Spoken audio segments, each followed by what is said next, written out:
अगस्त आते-आते आपकी पूरी हालत खस्ता हो जाती है। एक पढ़ाई कर ली और 2-3 दिन का ब्रेक ले लिया, इसका कोई मतलब नहीं।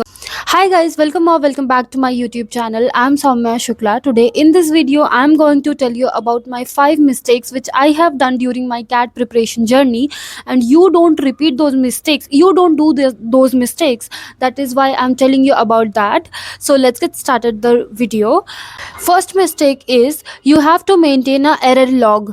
So error log maintain करने का मतलब ये हुआ कि आपने जब कोई टेस्ट दिया है, आपने कोई क्वेश्चंस को आपने लगाया है, तो आप एक एरर लॉग मेंटेन करने के लिए आप एक्सेल शीट बनाओ। उसमें आप चैप्टर्स का नाम लिखो और टेस्ट नंबर लिखो और उसमें लिखो कि कौन-कौन से टाइप के क्वेश्चंस आपके सही हो रहे हैं और कौन से गलत हो रहे हैं। ये काम आप एक्सेल में भी कर सकते हो और आप डायरी में भी मेंटेन कर सकते हो। इसका फ़ायदा मैं आपको बताती हूँ।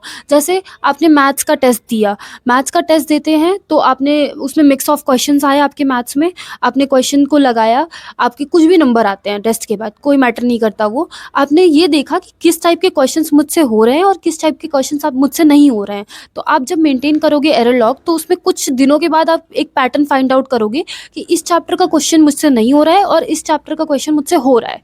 तो जिस चैप्टर का क्वेश्चन मुझसे नहीं हो रहा है, आप उस पर फोकस कर पाओगे। एरर लॉग मेंटेन करने का मतलब यही होता है कि आप उस चीज़ों पे फोकस कर पाओगे जो आपका वीक है, वीक पॉइंट्स पे आप फोकस कर पाओगे। ये सेम चीज़ आपको आरसीज़ में भी हेल्प करेगी। वीएआरसी में कौन से टाइप की आरसीज़ आप अच्छे से समझ पाते हो पढ़ने के बाद, कौन सी नहीं समझ पाते हो, तो वो भी जब आप लिखोगे तो आपको पता चलेगा। और एलआरडीआई में किस टाइप के सेट्स आप सॉल्व कर पाते हो, किस टाइप के नहीं कर पाते हो, तो वो जब लिखोगे, आप मेंटेन करोगे एरर लॉग, तो आप फाइंड आउट करोगे कि हाँ, ये टाइप के मुझसे क्वेश्चंस नहीं हो रहे हैं और उसको आप ज़्यादा फोकस कर पाओगे। जो सेकंड मिस्टेक है वो फटीग ऑफ प्रिपरेशन है। ये ऐसी मिस्टेक है जो आप खुद नहीं करते हो, वो आपके साथ हो जाती है। ठीक है, जैसे आपने दिसंबर में स्टार्ट करा है अपनी प्रिपरेशन, और दिसंबर से स्टार्ट करते हैं, फिर 1 साल का पूरा जर्नी होता है। नवंबर लास्ट में आपका पेपर होता है, तो टोटल ये 1 साल की पूरी जर्नी हो जाएगी। और फिर जब आप पूरा स्टार्ट करते हो एकदम एक्साइटमेंट के साथ, ओ भाई फाड़ दूंगा, ये कर दूंगा, वो कर दूंगा, है ना। फिर 2-3 महीने, 3 महीने, 4 महीने ऐसे प्रिपरेशन करते हो। अगस्त आते आते आपकी पूरी हालत खस्ता हो जाती है, एकदम बुरी हालत हो जाती है। ठीक है, तो इससे बचने के लिए सबसे अच्छी चीज़ जो मुझे पता लग रहा है या जो मैं आपको बता सकती हूँ, वो है 2-3 दिन का एक अच्छा ब्रेक लेना। 2-3 दिन का अच्छा ब्रेक का मतलब ये नहीं हुआ कि सुबह न्यूज़पेपर पढ़ लिया, सुबह एक क्लास कर दी और शाम को ब्रेक ले लिया। ऐसा कुछ नहीं करना है आपको। 2-3 दिन मतलब ऐसे दिखना ही नहीं है, लैपटॉप को देखना ही नहीं है, न्यूज़पेपर देखना ही नहीं है आपको। 2-3 दिन एकदम फुल दोस्तों के साथ मज़े करो, घूमो, कोई वेब सीरीज़ देखो, और उसके लिए कोई गिल्ट मत फील करो। ठीक है, कि हाँ भाई मैंने वो कर लिया, 2-3 दिन टाइम वेस्ट कर लिए, नहीं। लेकिन अब 2-3 दिन ब्रेक के बाद जब आप दोबारा पढ़ाई स्टार्ट करोगे, वो जो आपकी स्टार्टिंग में जो एक्साइटमेंट थी, वही एक्साइटमेंट के साथ स्टार्ट करोगे। ठीक है, ये बहुत इंपॉर्टेंट चीज़ है, प्लीज़ इसको नोट करके रखना, क्योंकि फटीग वाली जो प्रिपरेशन का जो ये फटीग होता है ना, ये मेरे साथ हुआ था। अगस्त दिसंबर में जब पहला मॉक दिया और उसके बाद जब परसेंटाइल एकदम ज़मीन के अंदर घुस गया था ना, तो एकदम हालत ख़राब हो गई थी। ठीक है, वो आपके साथ ना हो, इसीलिए अच्छा ब्रेक लेना बहुत इंपॉर्टेंट है। वो आप प्लीज़ दिमाग में रखिएगा कि ब्रेक अच्छा सा लीजिएगा। और हाँ, एक चीज़ ज़रूर ध्यान रखना आप लोग, कि ये नहीं कि 1 हफ़्ते पढ़ाई कर ली और 2-3 दिन का ब्रेक ले लिया, इसका कोई मतलब नहीं होता है। ठीक है, हर 2 महीने, हर 3 महीने के बाद, आप 2 महीने के बाद, मैं इतना समझती हूँ कि 2 महीने के बाद एक अच्छा 2-3 दिन का ब्रेक बहुत अच्छा होता है। वो लोगे तो आपको फटीग वाला दिक्कत नहीं आएगा। ठीक है, और मान लीजिए आपकी किसी दिक्कत की वजह से आप उस महीने अच्छे से पढ़ाई नहीं कर पाए हो, तो फिर ये मत कर लेना कि भाई अरे ब्रेक का तो टाइम हो गया है। ब्रेक लेना बहुत ज़रूरी है, वो इम्पोर्टेंट है। 2-3 दिन का ब्रेक ले लेते हैं, उसके बाद पढ़ाई शुरू करेंगे, ऐसा नहीं। आपने पढ़ाई नहीं की है, अगर मान लीजिए उन 2 महीनों में अच्छी पढ़ाई नहीं हो पाई है, आप सैटिस्फाइड नहीं हो अपने आप से, तो मत लेना। ठीक है, लेकिन अगर आप सैटिस्फाई हो तो ब्रेक ले लीजिएगा। थर्ड मिस्टेक है कि taking मॉक्स without analysing the previous one. हम लोग क्या करते हैं, मॉक्स ले रहे हैं हम लोग, 1 मॉक लिया, 2 मॉक लिया, उसको एनालाइज करने में करीब मैं आपको बताती हूँ 5 घंटे आराम से चले जाते हैं। अगर आप अच्छे से एनालाइज करोगे तो 5 घंटे आराम से चले जाते हैं, और उसमें बहुत एनर्जी लगती है और बहुत ज़्यादा डेडिकेशन लगता है आप एक अच्छे से मॉक को एनालाइज करने में। ठीक है, मैं क्या करती थी, पहला मॉक किया मैंने, ठीक है, थोड़ा बहुत एनालाइज किया, दूसरा भी पहुँच गई।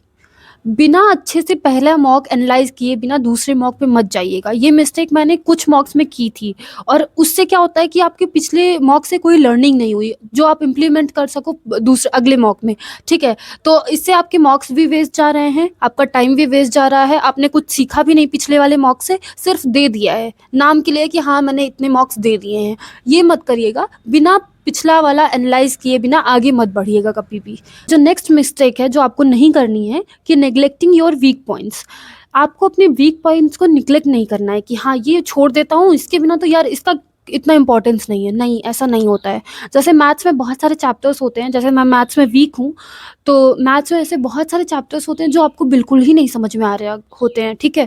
तो आप क्या करते हो कि यार इसको छोड़ देता हूँ, इससे कितने ही क्वेश्चंस आएँगे। ये मत करिएगा। कई बारी क्या होता है एग्ज़ाम में कि उस चैप्टर के बहुत ही बेसिक क्वेश्चंस आ जाते हैं। अगर आपको नहीं भी समझ में आ रहा है, लेकिन वो चैप्टर ज़रूर पढ़ लीजिएगा आप। अगर नहीं भी समझ में आ रहा है चैप्टर, अगर पढ़े रहेंगे आप, तो आपका जो बेसिक अगर क्वेश्चंस उससे आता है, उस चैप्टर से अगर कोई बेसिक क्वेश्चंस आता है, तो आप उसको कर लोगे पेपर में।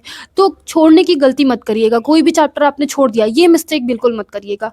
मैथ्स में तो आपको इसको बहुत बड़ा ड्रॉबैक हो सकता है अगर आपने चैप्टर छोड़ा है तो। So fifth mistake is not doing revision of LRDI section. LRDI section में क्या होता है कि हम रिवीजन नहीं कर पाते। बहुत सारे सेट्स होते हैं, हम आगे पढ़ते चले जाते हैं, बढ़ते चले जाते हैं और पीछे के सेट्स को हम भूल जाते हैं, उसका मेथड भूल जाते हैं, कैसे लगता है उसमें, ठीक है? उसमें सबसे बेस्ट चीज़ मैं आपको बताती हूँ उसका रिवीजन करने के लिए, उसकी प्रैक्टिस आप जिससे बेस्ट कर सकते हो। जैसे आपने कोई चैप्टर है, उस चैप्टर के सेट्स आपने लगाया, आपसे फर्स्ट गो में जो सेट्स लग जा रहे हैं, उस सेट्स का नाम लिखो सबसे पहले, सारे सेट्स का 1 बाय 1 और उसके बाद जो सेट्स आपसे पहले लग जा रहे हैं, एकदम स्टार्टिंग में जो लग जाते हैं, उसको आप टिक कर दो और जो नहीं लगते हैं उसको क्रॉस कर दो, ठीक है? उसके बाद आपको पता चलेगा कि आपसे कितने सेट्स हो रहे हैं, कितने नहीं हो रहे हैं। फिर बाद में जब आपको रिवीजन करना होगा, हफ्ते भर बाद, 10 दिन, 1 महीने बाद, जब भी आपको रिवीजन करना है, उस सेट्स पे आओ उधर, आप देखोगे आपको कम सेट्स मिलेंगे जिसमें आपको रिवीजन करना रहेगा। जो सेट्स आपने क्रॉस करके रखे, सिर्फ उन्हीं सेट्स का रिवीजन करना है। जो आपने टिक करके रखे उसके नहीं करने हैं, क्योंकि वो आपका टाइम वेस्ट हो जाता है फिर बाद में, ठीक है? तो ये सारी चीज़ें हैं जो आपको ध्यान देनी है और इससे आपका जो है, ये अगर मिस्टेक्स आप नहीं करोगे तो आपकी प्रिपरेशन और अच्छी हो जाएगी और बेटर आप कर पाओगे अपने एग्ज़ाम में। So if you like the video, like, share and subscribe to the channel. Bye bye.